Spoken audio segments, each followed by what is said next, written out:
ఎవరైతే నిరాశతో ఉన్నారో, ఎవరైతే బాధతో ఉన్నారో, వేదనతో ఉన్నారో, ఇక నాకున్న ఈ జబ్బు ఇంతే, ఈ అనారోగ్యం ఇంతే, ఈ సమస్య ఇంతే, ఈ కుటుంబం ఇంతే అని ఎవరైతే నిరాశపడుతున్నారో ఆ బిడ్డల జీవితాల కొరకు ప్రార్థన చేస్తున్నాం ప్రభా.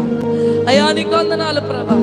ఆ తల్లి వేదన చూసిన యేసు ప్రభు నీ వేదన చూస్తున్నాడు, నీ జీవితాన్ని చూస్తున్నాడు, నీకున్న అప్పులనే కాడిని చూస్తున్నాడు, నీ సమస్యను చూస్తున్నాడు, లేమిని చూస్తున్నాడు, ప్రతి విషయాన్ని యేసు ప్రభు చూస్తున్నాడు.